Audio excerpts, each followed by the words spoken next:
Okay, Assalamualaikum semua. Hari ni kita nak buat aktiviti yang kedua. Hari ni kita nak buat belon terbang ataupun belon udara. Belon terbang Belon terbang, lepas tu letak dalam cawan. Okey, jom kita tengok.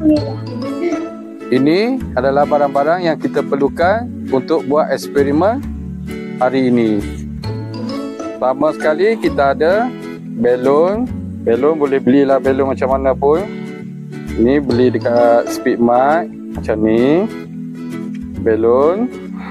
Lepas tu kita ada gunting. Lepas tu kita ada cawan. Cawan ni saya pakai cawan kertas. Pakai cawan kertas. Senang kita nak potong nanti.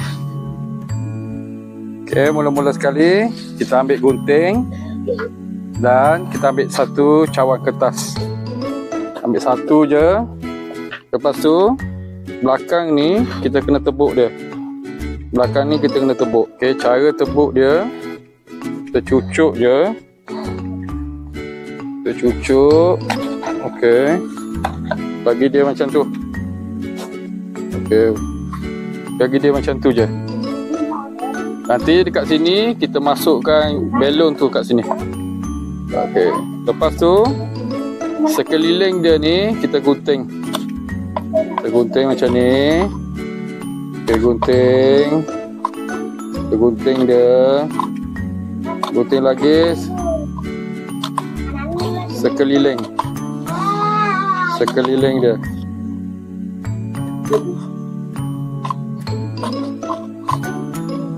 Okay.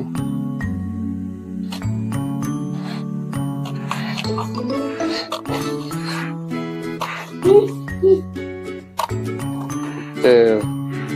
Dah siap gunting macam ni. Dah siap. Kita buka-buka dia macam ni. Okay, buka semua macam ni. Okay, dah siap. Bahagian cawan ni kita dah siap. Tunggu kita masukkan belon dalam ni.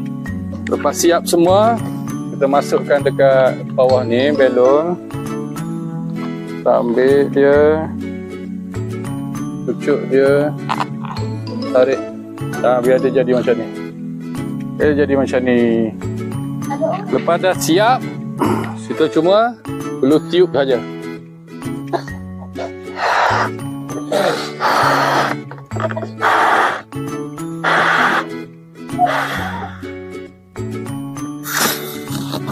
Tutup. Dah tiup macam ni. Kita tengok dia boleh terbang ke tak.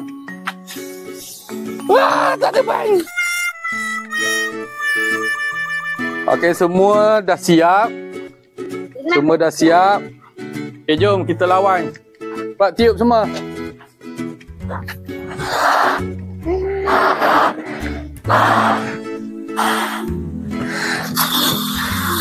Tak jadi.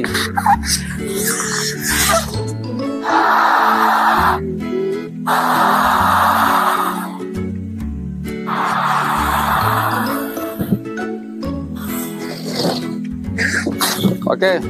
Satu. Ayah. Terbang. Coba. Okey.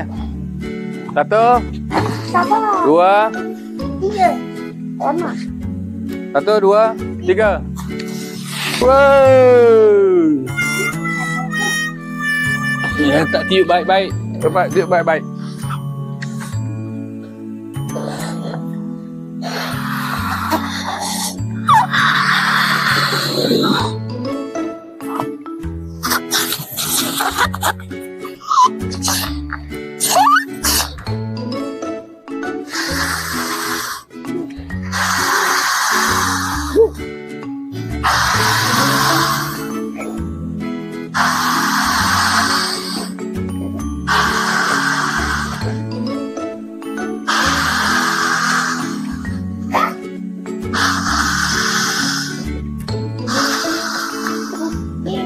Okey.